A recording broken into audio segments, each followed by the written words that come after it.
நிகழ்தகவு. தம்பி, காதலி, பாட்டி என 5 பேரை சுத்தியலால் அடித்தே கொன்ற இளைஞர். பலத்த காயங்களுடன் உயிருக்கு போராடி கொண்டிருக்கும் தாய். 25 கிலோமீட்டர் தூரம் பைக்கில் வீடு வீடாக சென்று வெறியாட்டம் ஆடியது ஏன்? 5 மணி நேரத்தில் 5 பேரை கொடூரமாக கொன்றதற்கு என்ன காரணம்? இரத்த வெறி பிடித்த ராட்சத கொலைக்காரன் சொன்ன பகீர் வாக்குமூலம் என்ன?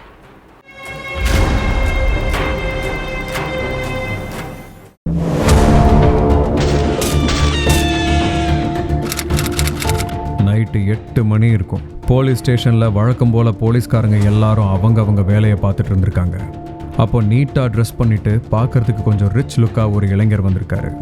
அவரை பார்த்த போலீஸ்காரங்க, என்ன சார் கம்ப்ளைண்ட் கொடுக்கணுமான்னு கேட்டிருக்காங்க.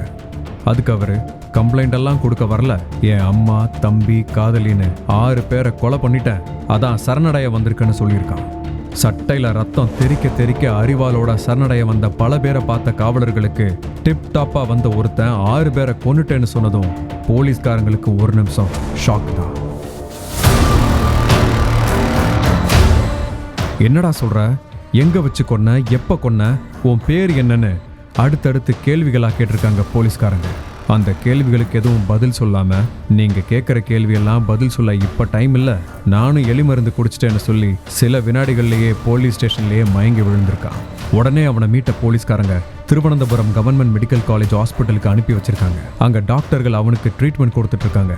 அதுக்கப்புறம் அவன் யாரு, என்ன ஏதுன்னு விசாரிச்சப்ப ஏகப்பட்ட பகீர் விஷயங்கள் வெளிவந்திருக்கு.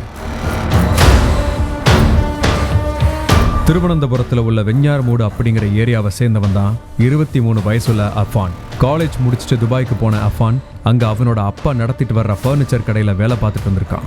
திடீர்னு ஃபர்னிச்சர் கடையில ரொம்ப லாஸ் ஆயிருக்கு. இதனால வெளிநாட்டுக்கு போன 6 மாசத்துல திரும்பவும் ஊருக்கே வந்திருக்கான் அஃபான். இந்த நிலையில தான் தன்னோட வீட்டில் இருந்த சுத்தியலை ஒரு பேக்ல போட்டுக்கிட்டு தலையில ஹெல்மெட் மாட்டிக்கிட்டு பைக்கில் 25 கிலோமீட்டர் தொலைவில் இருக்கிற பாங்கோடுக்கு போயிருக்கான். அங்கதான் அவனோட பாட்டி வீடு இருக்கு. வழக்கம் போல போற மாதிரியே வீட்டுக்குள்ள போன அஃபான் அங்க தனியா இருந்த பாட்டி சல்மா பீவிய அதே சுத்தியலை வச்சே சரமாரியா அடிச்சு கொண்டு இருக்கான். திரும்ப அந்த ரத்தக்கரை படிஞ்ச சுத்தியலை பேக்ல வச்சுக்கிட்டு பாட்டி வீட்டுல இருந்து பைக்ல கிளம்பியிருக்கான். அங்கிருந்து நேரா தன்னோட சித்தப்பா, அதாவது அப்பாவோட தம்பி லத்தீஃப் வீட்டுக்கு போயிருக்கான். எதுவுமே நடக்காத மாதிரி கமுக்கமா வீட்டுக்குள்ள போன அஃபான் கண்மூடி திறக்கிறதுக்குள்ள சித்தப்பா லத்தீஃபையும் சித்தி ஷாஹிதாவையும் பாட்டியை அடிச்சு கொன்ன அதே சுத்தியலாலேயே ஓங்கி அடிச்சு கொடூரமா கொலை பண்ணியிருக்கான்.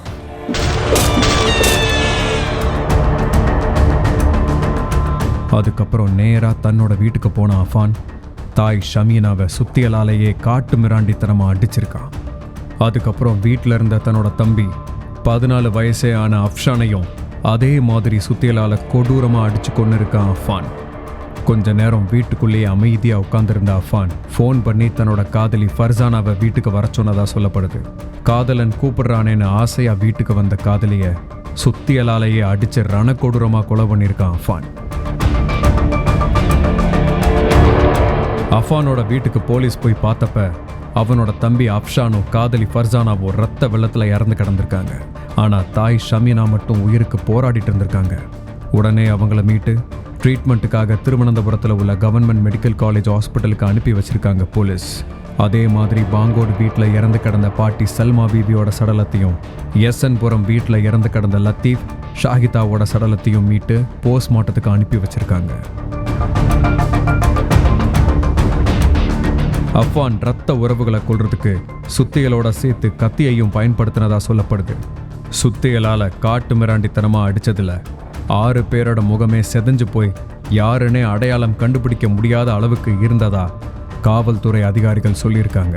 தம்பி, காதலி, பாட்டி, சித்தி, சித்தப்பான்னு ரத்த உறவுகளை இவ்வளவு கொடூரமா கொலை பண்ணதுக்கு என்ன காரணம்னு விசாரிச்சப்ப அடுத்தடுத்து அதிர்ச்சி தகவல்கள் வெளியாயிருக்கு. அஃபானோட அப்பா துபாயில் ஃபர்னிச்சர் கடை நடத்திட்டு வந்திருக்காரு. திடீர்னு பிஸ்னஸ் ரொம்ப லாஸ் ஆனதும் அஃபானோட அப்பா பயங்கர கடன் பிரச்சனையில மாட்டிக்கிட்டு இருந்திருக்காரு. கிட்டத்தட்ட 75 லட்சம் ரூபாய்க்கு மேல கடன் இருந்ததா சொல்லப்படுது.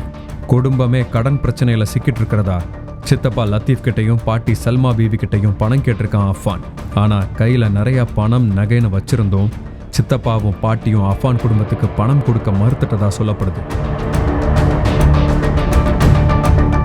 ஒரு கட்டத்துல கடன் கொடுத்தவங்களெல்லாம் அஃபான் வீட்டுக்கு வந்து கண்டபடி பேசியதாகவும் அதனால அஃபான் மன உளைச்சல இருந்ததாகவும் சொல்லப்படுது. அந்த மன உளைச்சல் தான் அஃபானுக்கு கொலவெறியை உண்டாக்கியிருக்குன்னு கூறப்படுது.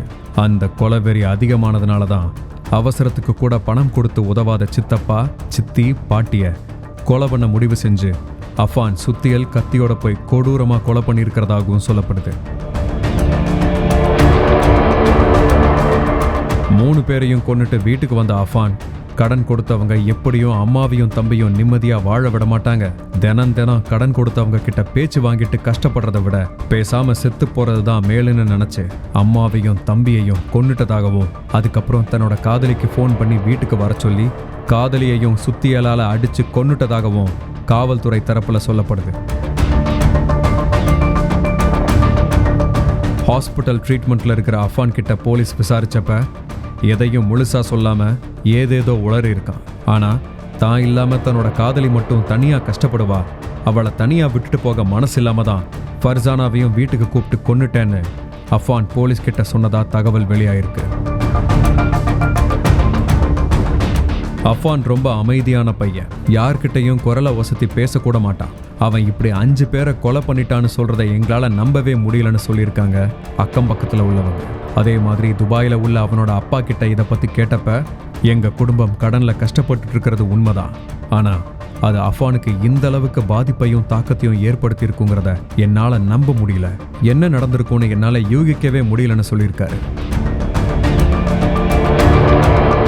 அஃபானுக்கு போதை பழக்கம் அதிக அளவுல இருந்ததாகவும் சொல்லப்படுது. அஃபானோட இந்த கொலவெறிக்கு உண்மையிலேயே குடும்பத்தோட கடன் பிரச்சனை தான் காரணமா இல்ல வேற ஏதாவது காரணமாங்கிறது ட்ரீட்மெண்ட்ல இருக்கிற அஃபான் முழுசா குணமாகி கண்ணு முழிச்சு பேசினாதான் தெரியும்னு சொல்லியிருக்காங்க காவல்துறையினர்.